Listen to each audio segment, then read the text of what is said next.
Welcome to Core Finance, where I'm joined by Clive Lambert, who's the director at FuturesTechs. How are you today, Clive? Very good, thank you, Zach. Yes, nice to speak to you. It's been a few weeks, hasn't it? Yeah, there's been a vacuum in my charting since then. But let's look at the euro-dollar weekly. Let's crack on, yes. Euro-dollar weekly chart. What does that say to us?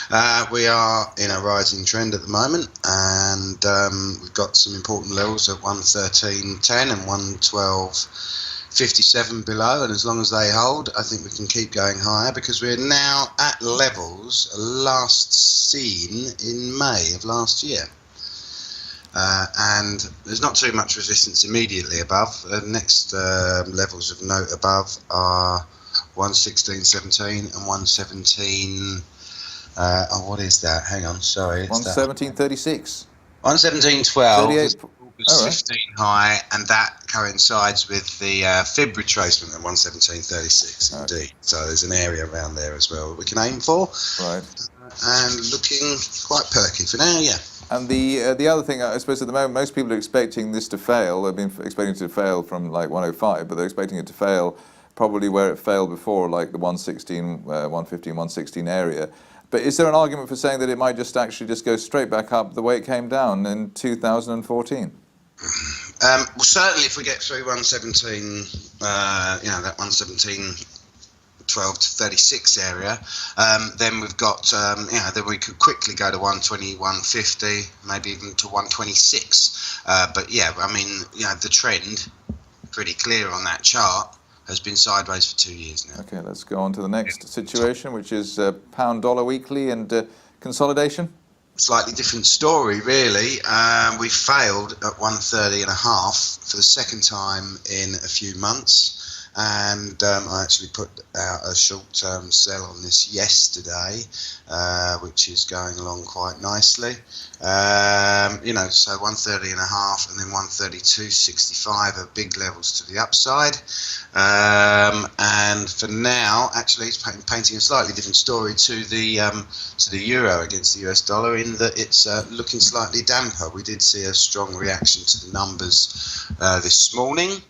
And but I think there's a selling opportunity, and I'm looking to short this either at 128.65 or around 129 even. Okay. And looking for weakness back to I think I've got targets here 127.70 and 125.90. All right, let's go on to dollar yen, which is my favorite. I know, I can't come on here and not talk about dollar yen, surely. You love this, baby. Posted a shooting star yesterday and then broke, is it breaking, the short-term uptrend channel today. That line's at 113.67, so where we close tonight with respect to 113.67 will kind of shape the short-term future for that one. But yeah, where we failed yesterday, up above 114 even, was right in between that high from the previous high there, which has dropped off the bottom of my chart. The high from early May, and another Fibonacci level of 114.61. So significant area of resistance, and we've found some sellers. Okay, next up we've got gold. Is there any hope? No. Right. Well. We posted a couple of hammer candles, and I suppose that could offer some hope, but I'm not feeling the love for this one at the moment, and the market isn't feeling the love for it, and the chart reflects that. I think we still keep going lower. We'd have to get back above 112.30 and 112.40 before you get any kind of bullish noises from me on this one. I'm continuing to look to sell rallies. Okay, and next one we've got FTSE 100, which is the people's favourite, or not? Yeah, I think last time I was on the show, middle of June, said I was cautiously bullish on equities. There were a few signs of things that equities were maybe due a bout of weakness, and one of those signs was a dark cloud cover formation in the FTSE. That was when we were up at 7,500 on the futures, and we've since seen a 250 point sell-off. We have found support around 72.50, and I'm looking at the September futures here because that's what my clients trade.